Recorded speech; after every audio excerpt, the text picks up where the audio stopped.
What are the ramifications of President Trump's warships off the coast of Venezuela? Join Richard Ebeling and me in this week's Libertarian Angle as we examine that question.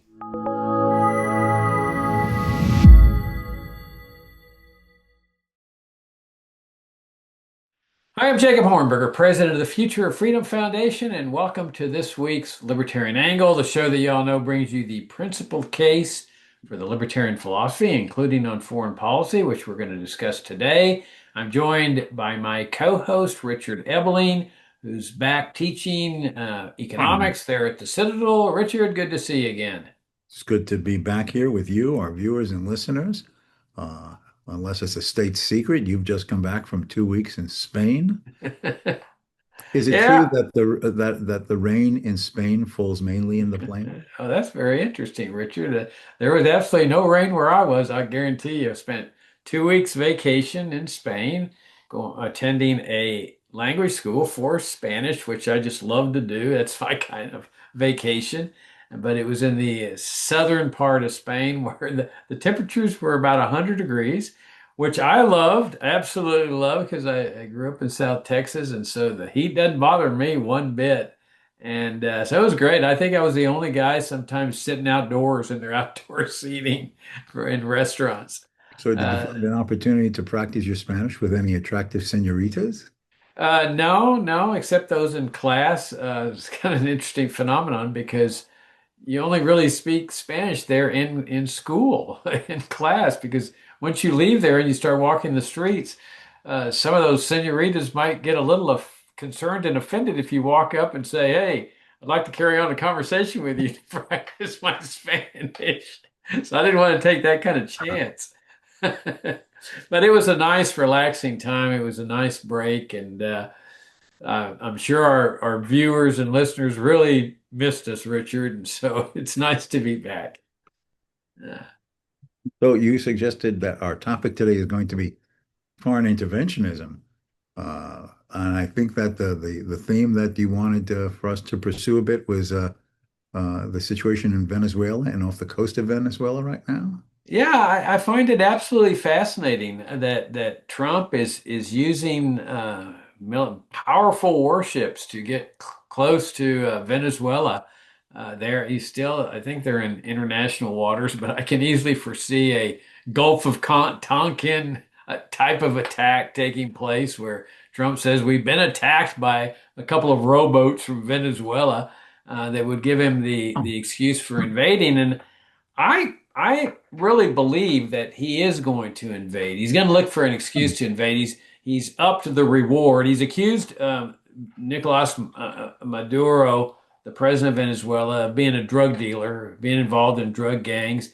He's increased the reward for the capture of Noriega. I mean, excuse me, Freudian slip there, Noriega from Panama. Uh, of Maduro to I think $50 $50 million, million, yes. which is quite an incentive for any of Maduro's aides to put handcuffs on this guy and turn him over to the U.S. officials and get $50 million. And to put warships there, he can't keep them there indefinitely. Obviously, this notion that he's going to stop boats from smuggling drugs into the United States is so ludicrous. I mean, it almost defies credulity. He can't really believe that he's going to win the war on drugs with these warships. So my hunch is that he's going to invade. And also, he needs to distract attention away from the Jeffrey Epstein scandal. There's a lot of open rebellion in the MAGA movement on the Epstein records, keeping them secret. And I'm reminded of that quote by James Madison, where Madison said that whenever the Roman emperors were faced with rebellions, they would incite a foreign war so that everybody would rally to the flag. And I think an invasion of Venezuela would accomplish that, where all the MAGA people would start singing the Star Spangled Banner and doing the Pledge of Allegiance and support the troops. I think it would also be a popular thing in Venezuela because I think everybody knows this guy lost the election. His socialist system has been catastrophic. My hunch is that, and Maduro's preparing for an invasion. He's called on the Venezuelan people to join the National Guard, start guarding the beaches. He's got his troops ready. But my hunch is that those troops are going to surrender very quickly, especially since the U.S. would have total air superiority, bomb whatever they wanted. I don't think very many soldiers think they're going to defeat the U.S. military. And I don't think they're willing to die for Maduro. So I think there would be very quick surrenders, much like what happened when they went after Noriega under the same concept that he was a drug dealer. They captured him, they brought him back to the U.S. I don't think they paraded him down the streets in chains like the old Roman emperors used to do with their captives, but I think that's what we're looking at here. Time will tell, but I think that we're going to be looking at a regime change invasion here. What do you think? Well, it's always kind of a difficult process of predicting what Donald Trump is going to do since he seems so unpredictable at times. Uh, but nothing would surprise me.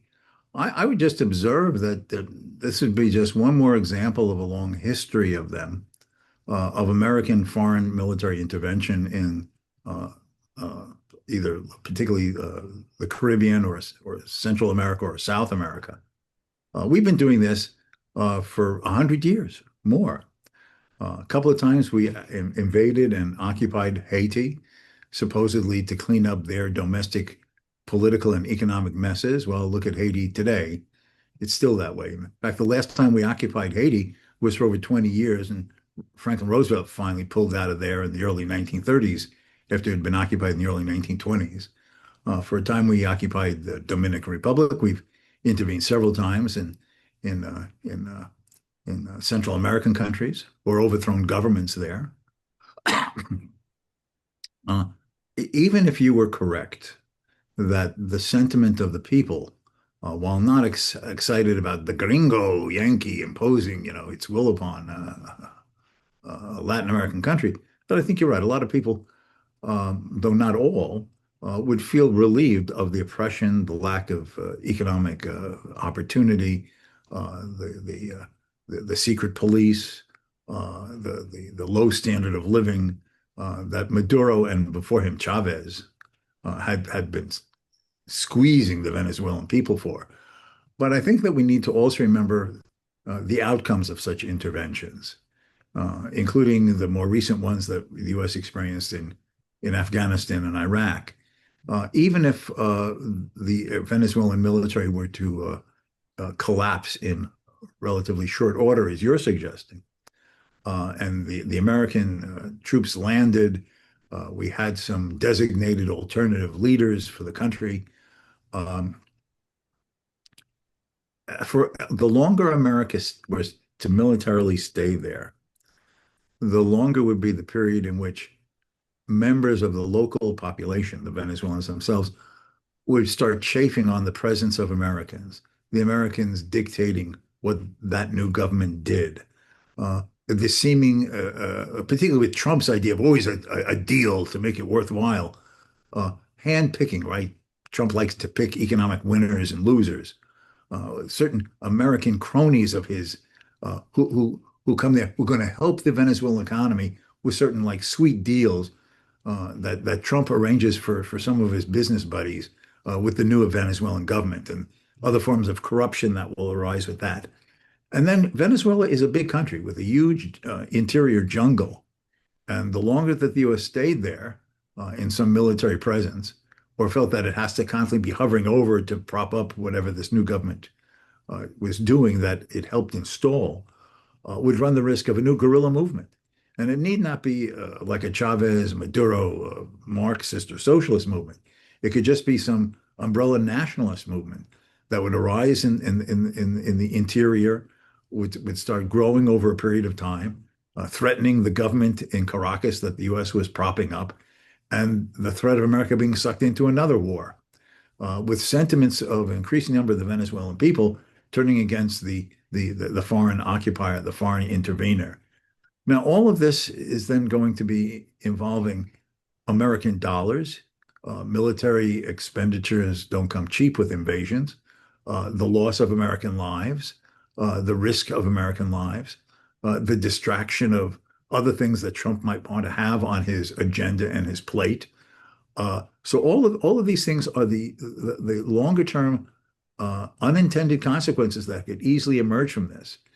And let me just add one other thing. How will this be viewed in the media? There'll be the cheering. The Fox News people, just to stereotype that Fox usually is I'm tempted to say lapdog, but that would be too crude or rude. But basically, a cheerleader for most of what Trump does. They'll be cheerleading this. The tyrant is overthrown. The commie's been eliminated. The CNNs of the world will say, this is the distraction from the Epstein files. This is a way to get around the fact that he's assisting the Israelis to kill Palestinians. Don't watch my left hand is doing. Focus on my right hand. That type of thing. So it caused a lot of divisiveness in the media. Trump will then say this is all fake news. He'll try to clamp down on this. He'll attempt to restrict reports coming out of Venezuela the way the Israelis have attempted to restrict media reports out of Gaza. So all of this will have a snowball of unintended effects that will have a series of negative implications for America and the American people and the degrees of freedom still remaining here. Yeah, I'm glad you put things in a larger context because it really goes to show you the dividing line between conservatives and libertarians. I mean, we hold as libertarians that there simply should not be any foreign intervention, period. Even when there's a monster there that can easily be overthrown with an invasion. This was John Quincy Adams' great message in his 4th of July address in 18, I forget, 24 maybe? Not quite sure.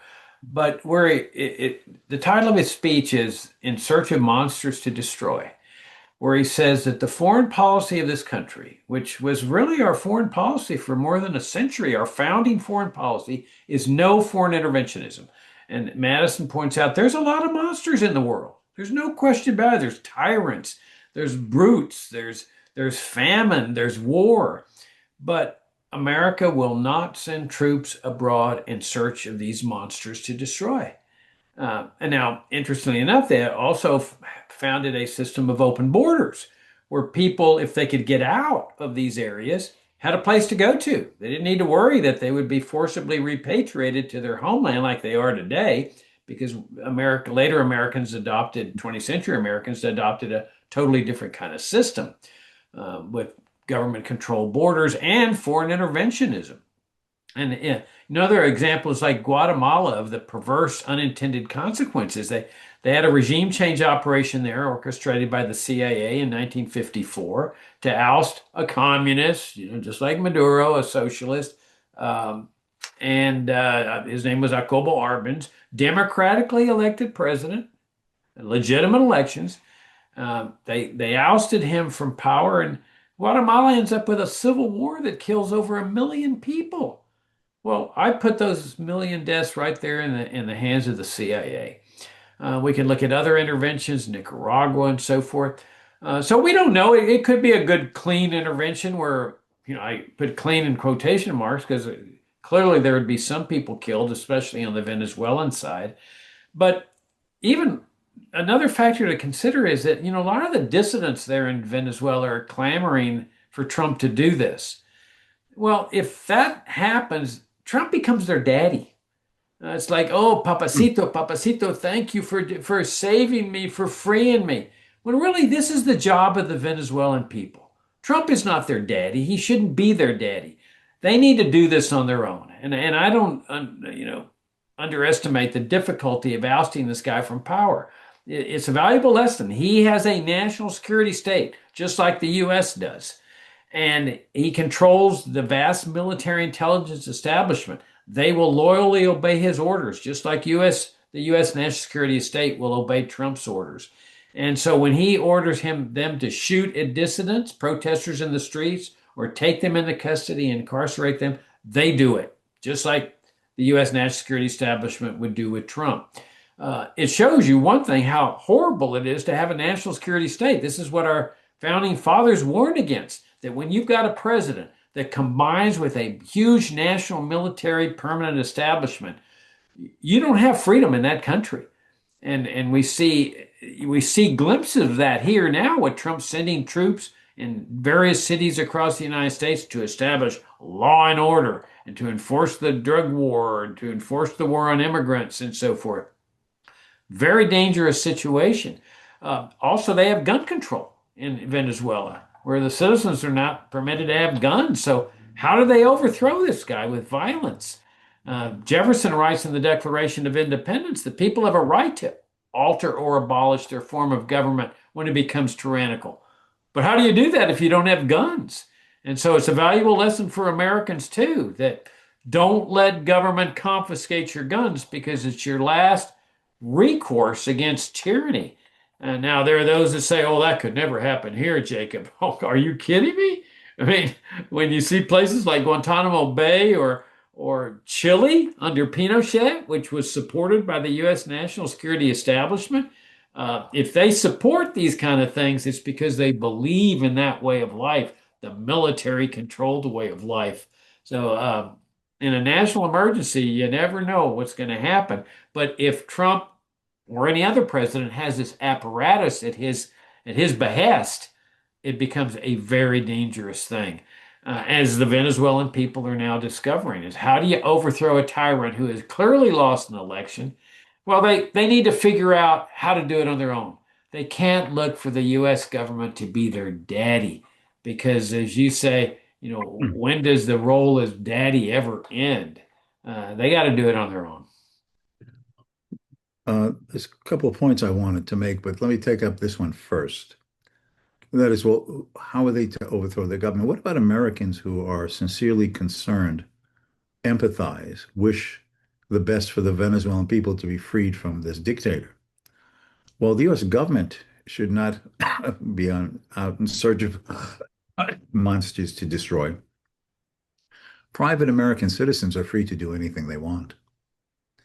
If you, as a private individual, wish to go to South America and join a resistance movement with Venezuelans to overthrow the Maduro government, a free citizen should be allowed to do that. If he gets himself in harm's way, he should not expect the U.S. government to bail him out. Uh, you buy your ticket and you take your chances. But if an American wants to go and join a cause that they view as worthy of risking their own life for or giving financial support to, that is how Americans as private individuals can do so without forcing other American citizens who do not wish to or see it as a national interest to be drawn into such a conflict. I would just remind the viewers and listeners that during the Spanish Civil War between 1936 and 1939, several thousand Americans went to Spain. The left democratic government was challenged by a rebellion by Francisco Franco and his fascist movement. And the Republican side, the non-fascist side, ended up being supported by Stalin, and then Hitler and Mussolini gave Francisco Franco support. But the U.S., France, and the United States were neutral formally. And there were Americans who felt that it was important to fight fascism because if wherever it existed, including in Spain, where it was challenging to take over the country. So there were leftists in America, socialists, communists, progressives, who felt strongly enough about this that as private citizens with no tie or no support from the U.S. government, at their own expense, traveled to Spain and fought on the Republican side against Franco. They were known as the Abraham Lincoln Brigade and the George Washington Brigade. One of Ernest Hemingway's most famous stories, For Whom the Bell Tolls, is about an American who goes to fight with the Republicans against the fascists in Spain. He helps blow things up. He ends up fighting and dying at the end of the novel for that. In the movie version, played by Gary Cooper. So this has been done in American history. In fact, in the 19th century, Americans, either looking for adventure or the idea of a cause of freedom, joined Simón Bolívar in his liberation of what are now a number of the South American countries from Spanish rule. So if private individuals wish to do this, I think that that is the path by which those who are deeply concerned and feel a commitment should be made to do so personally, either by themselves or in conjunction through voluntary association with others. But they should not drag the U.S. government into it at taxpayer expense in the life of military U.S. personnel, uh, and no matter how good the cause seems.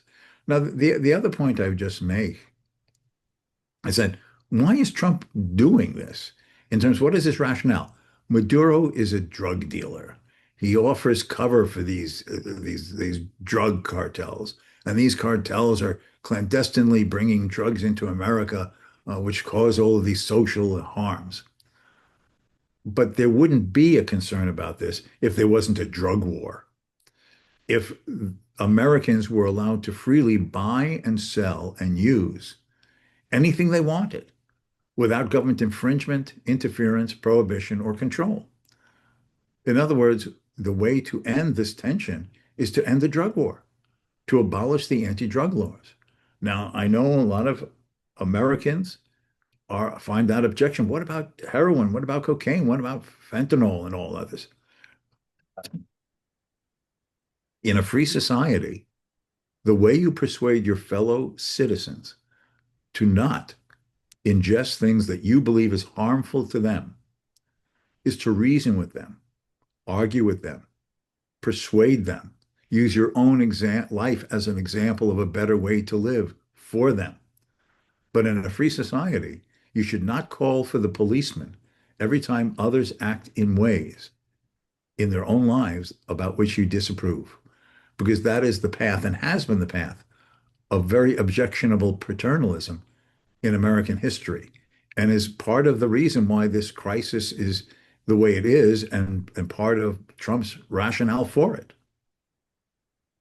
You make two really good points, and let me address both of them. On the one way, you make an absolutely good case about people having the right to go to Venezuela and help fight with the dissidents, but I respond to that by saying that most pro-interventionists don't have the intestinal fortitude to do that.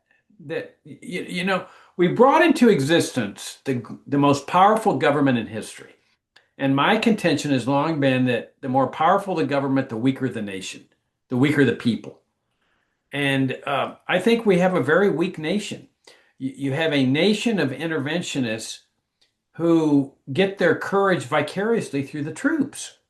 So when they say, we need to invade Venezuela, we need to do this, we need to do that, they don't really mean we. They use that pronoun. But by we, they mean the troops. The troops need to get in there. And then when the troops win, they say, look how we have really, brought victory. We have done this. And their courage is vicarious. They lack the courage and the intestinal fortitude to do what you're calling them to do. And secondly, you're absolutely right. I mean, this drug war is a racket, Richard. It's been going on all of our lives and before we were even born. The violence, the drug lords are built into the system. It's like the Al Capone with prohibition. That as soon as you ended prohibition, all the Al Capones disappeared because there's no more black market. So the drug war produces the black market that produces the drug cartels and all the violence. And then they use that violence and the drug wars as an excuse to do more things like invade Venezuela. So in other words, they use their own rackets to produce a bigger racket. And if you just legalize drugs, which is what we libertarians have been saying for decades, you wouldn't have the black market. You wouldn't have the Al Capones. You wouldn't have the drug gangs in Venezuela. You wouldn't have Maduro supposedly selling drugs. You didn't have none of that. But then you wouldn't have the excuse that they have to intervene and kill people and so forth. I think it's also worth pointing out where this concept of foreign interventionism originates. It goes all the way back to the late 19th century. Now, as you know, Richard, the late 19th century, the so-called Gilded Age, I've long said, is my favorite time in history with respect to freedom. Not a libertarian panacea, but pretty darn close to it. in terms of no income tax, IRS, Federal Reserve, drug war, drug laws, very minimal immigration controls, um, on paper money, on and on. Um, and no foreign interventionism until the Spanish-American War in 1898, where the interventionists were not only clamoring for a welfare state and an income tax and a Federal Reserve that would later prevail with in the 20th century, but when in the Spanish-American War they intervened on behalf of Cuba and other elements of the Spanish Empire to supposedly help them win their independence, the Philippines. But as soon as they won, the U.S. steps in the feet of the shoes of the Spanish Empire and says, "We now control you." That's how we ended up with Guantanamo Bay. I mean, what the heck does the United States have business having a base in Cuba, especially when the Cubans don't want them there? You know, the Cubans don't have a base over here. But that was the beginning of this concept of empire and having colonies, possessions, and foreign interventionism. And a great essay that you and I both read early on when we discovered libertarianism is by William Graham Sumner, called The Conquest of the United States by Spain. And I highly recommend that essay because, as Sumner argues, it was really Spain that won the war because the United States ended up adopting the mentality and the policies of the Spanish Empire. Yes. What is interesting is that at the same time, this was America's first explicit episode with intentionally intervening with the outcome of empire, the acquisition of Puerto Rico, the Virgin Islands, uh, besides Guantanamo Bay. At first, Cuba was almost a U.S. protectorate with the defeat of the Spain, the annexation of the Philippine Islands, which had been a Spanish colony, so that now we have an empire in the east of Asia. There was a huge opposition to this. There was an anti-imperialist league. They called themselves that. It included people like Andrew Carnegie, the founder of U.S. Steel, and many others who felt that this was a betrayal and a threat to the principles of the United States of a limited government that was based upon the idea of the people electing those who they wanted to be holding political office, where money was only to be spent for defense, and not imposing America's will and the threats of wars by reaching out to foreign lands. But once this example was set and the empire was there, it then comes to be taken for granted. Well, we have it. Don't we have to defend it? We just can't leave it. I mean, how do you step out of that? How do we leave our empire? And then that leads to Wilson's idea of America making the world safer democracy in World War One, and then Franklin Roosevelt having America serve as an arsenal of democracy with America's participation in the Second World War, which then evolves into America being the policeman of the world in the post-war period during the Cold War. So all of these are what has grown out of this terrible seed, as you were saying, of the Spanish-American War and the change of mentalities about what the U.S. government could or could not do, not just in domestic affairs, but in the foreign realm as well. Yeah, and then there's always the domestic ramifications, the out of control spending, the out of control debt, and the assault on civil liberties, because war is always the health of the state, as we know, which is a nice segue into my concluding remarks here that we've got, as y'all know, every fall we've tried to have an online conference consisting of a series of presentations, and we're organizing one right now that you're going to be really excited about. We got a really outstanding lineup of speakers. The theme of this fall's series of talks is going to be the critical importance of civil liberties, which, as everybody knows, are under very extreme assault right now by the Trump administration. And so the critical importance of civil liberties is going to be our theme. And we got an outstanding lineup of speakers, presenters. We'll give you more details in the coming weeks. It'll start in October, but you're really going to like this one. Richard, as always, I greatly enjoyed the visit. I want to thank you all for tuning in and thank you for your great support and also helping us put together this your financial help in helping us put together this series of talks in the fall. We're very, very honored, very, very appreciative. Richard, any concluding remarks? Just that if the U.S. intervenes in Venezuela, there'll be the seen and the unseen. What will be seen is maybe, as you were suggesting, an easy victory and a bad person is thrown out of office. But there will be all the longer term unseen effects that will cumulatively make the situation, both for that country and the United States, in some ways worse than if the U.S. didn't intervene at all. That's quite an insightful concluding remark, and we'll finish there. Thank you again, Richard. Look forward to seeing you next week. Till next time.